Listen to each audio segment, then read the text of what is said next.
con copia para archivo con Mónica Muñoz Cid.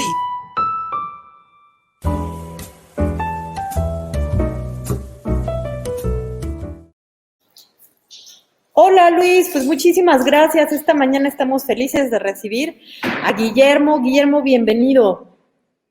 Hola, ¿qué tal? Buenos días. Bueno, y yo les quiero platicar un poquito de quién es Guillermo Espinosa Estrada. Él nació en Puebla en el 78, es ensayista, crítico literario y profesor universitario. Colabora con la licenciatura en la Universidad de las Américas de Literatura y la maestría de literatura aplicada en la Universidad Iberoamericana Puebla. Por cierto, desde donde estoy transmitiendo hoy. Ha fungido como instructor en talleres de ensayo y crítica literaria en diversas ciudades del país. Es autor de los libros La sonrisa de la desilusión, de Tumbona Ediciones en 2011, y Entre un caos de ruinas, o Apenas visibles, de Ediciones Antílopes en 2017. Administra un archivo de textos sobre la comicidad. Se llama Bibliotecas Cryptorum comicorum.org, que funciona como biblioteca abierta y comunitaria para descarga y consulta. Guillermo, bienvenido. Es la segunda vez que te tenemos en el programa. Así y nos es. da mucho gusto. Sí, la primera fue con tu libro, el más reciente, y bueno, nos da mucho gusto repetir contigo. ¿Podrías platicarnos de esto que estás proponiendo para un taller, un curso en Profética? Cuéntanos. Sí, no es un taller, es un curso de literatura de Puebla del periodo virreinal, ¿no? A mí me parece que Puebla pues tiene como que una larga tradición de artística, culinaria, arquitectónica, pictórica, musical, etcétera. Y también tiene una larga tradición literaria, pero desde mi perspectiva como poblano y como estudioso de la literatura y escritor, creo que este último aspecto, el literario, está como que olvidado, marginado. No veo que exista una reivindicación, ¿no? Como sí de las otras disciplinas artísticas.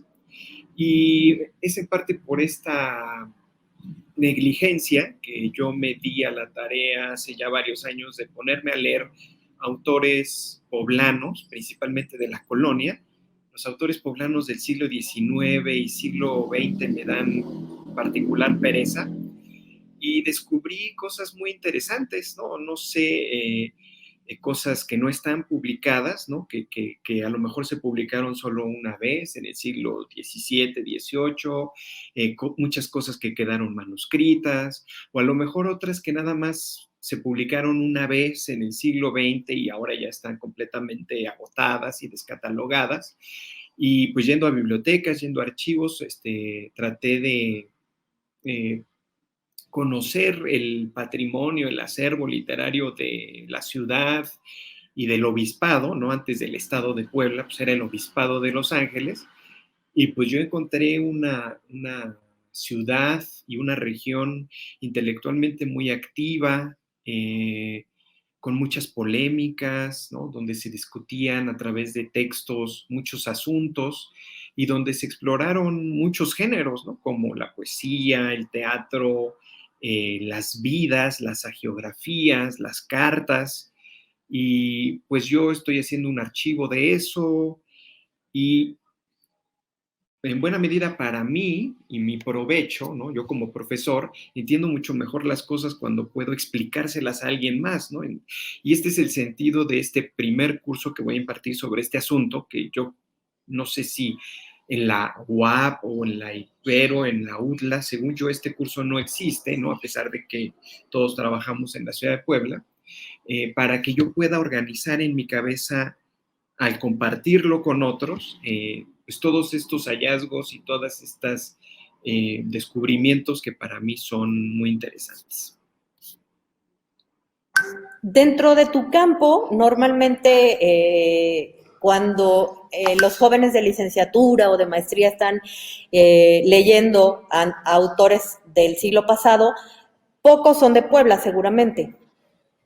¿A Sí, quiénes, no. por ejemplo? O casi no ninguno. O sea, Bueno, dicen que Elena Garro, ¿no? ¿Qué se lee de Nació en Puebla, Puebla. no?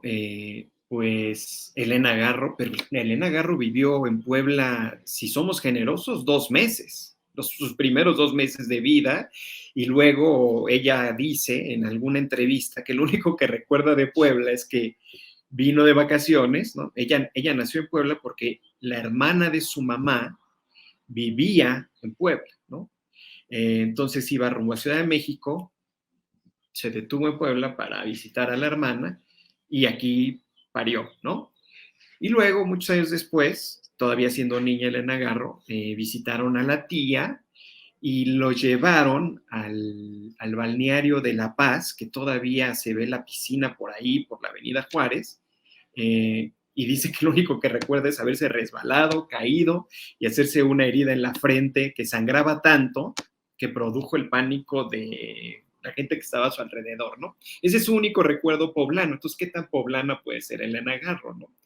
Definitivamente, pues Ángeles Mastretta, ¿no? Es una autora que hay que leer, ¿no? Hay que problematizar si queremos, eh, es decir, no la podemos obviar, ¿no? No la podemos dar por sentada, sino que hay que leerla.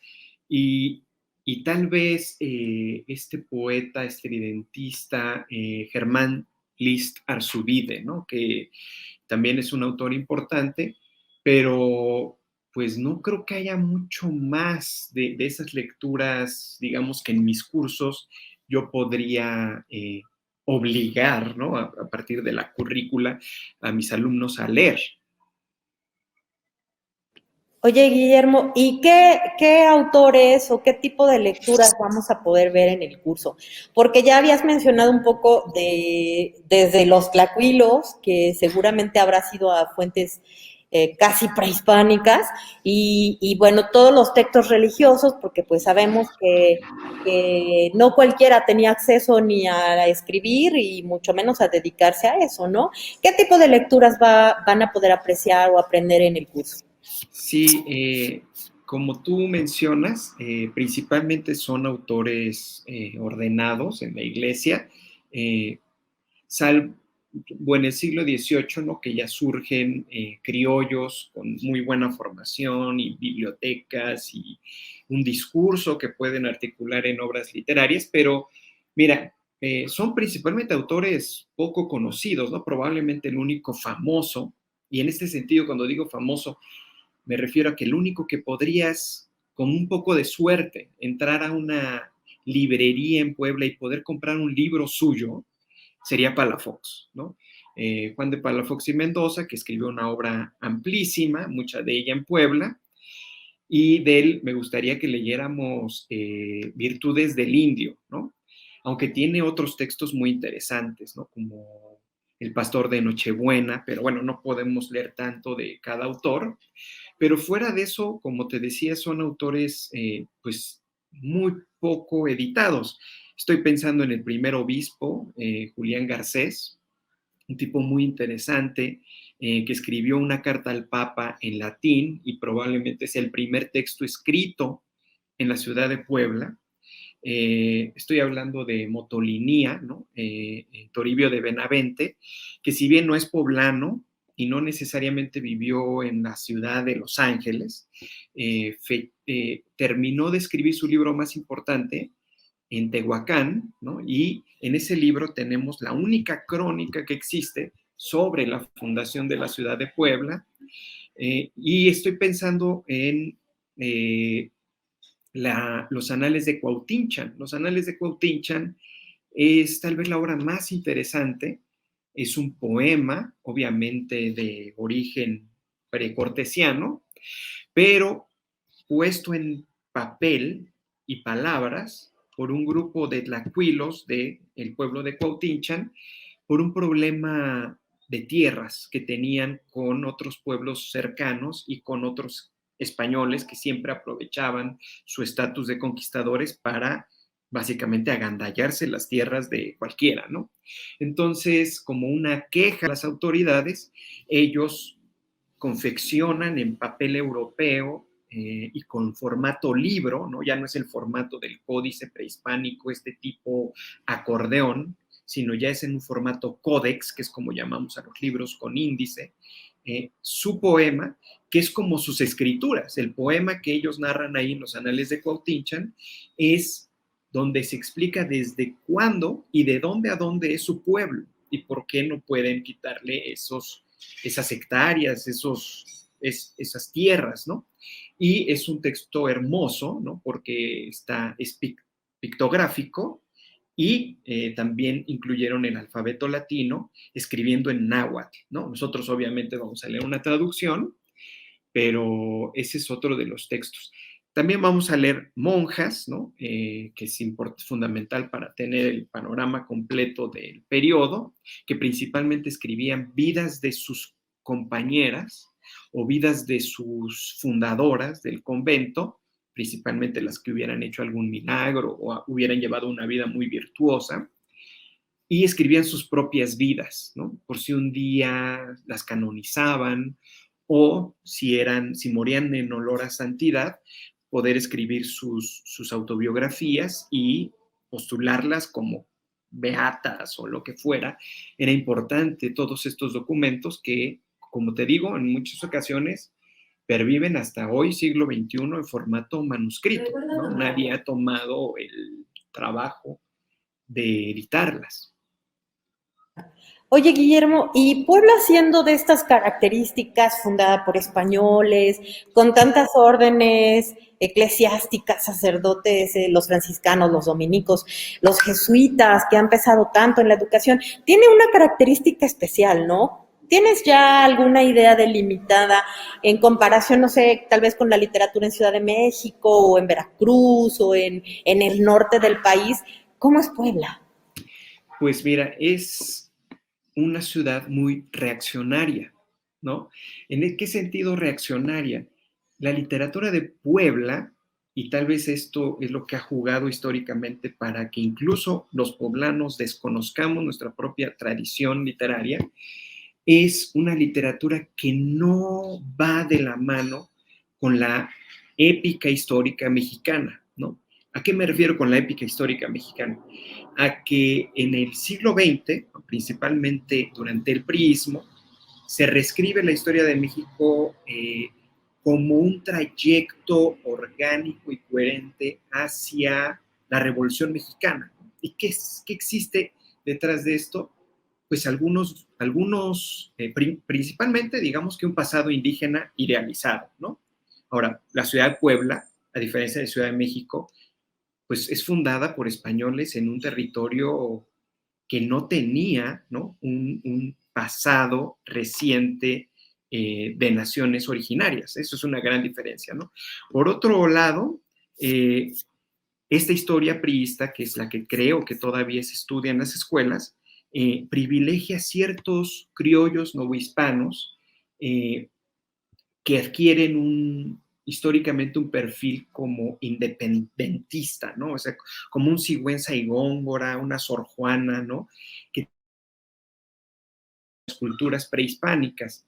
De nuevo, la literatura de Puebla no va a estar muy interesada por los códices o por la tradición prehispánica, sino que va a ver más hacia Europa, ¿no?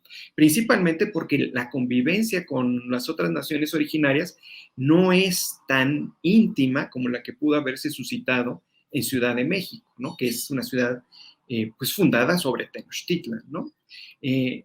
Y tal vez lo más grave es que en el discurso literario poblano el tema independentista sí es muy marginal, ¿no?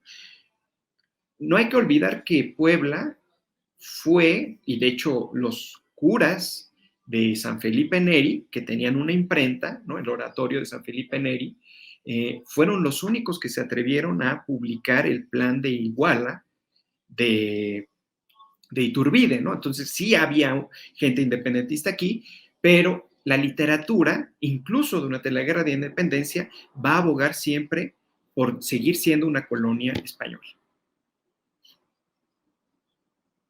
Guillermo, ¿podrías repetirnos, por favor, los datos? Ahí en redes sociales tenemos ya el teléfono, el WhatsApp al que se pueden inscribir, los costos, y es cada viernes, ¿verdad? Desde Sí, septiembre. sí, vamos a empezar el 2 de septiembre, va a ser cada viernes, un viernes cada 15 días a partir del 2 de septiembre, terminamos hasta el 9 de diciembre, son 8 sesiones y es de 5 a 7 en Profética. Entonces ahí están todos invitados y ojalá se animen. Ay, pues se nos antoja muchísimo, Guillermo. Esperemos que se llene de gente y el tema me parece excepcional y como tú bien dices, hay pocos lugares donde se pueda aprender con este enfoque respecto al tema. Muchísimas gracias por estar esta mañana con nosotros, Guillermo, y bueno, regresamos al estudio. Muchas gracias, Luis. Hasta pronto. Gracias.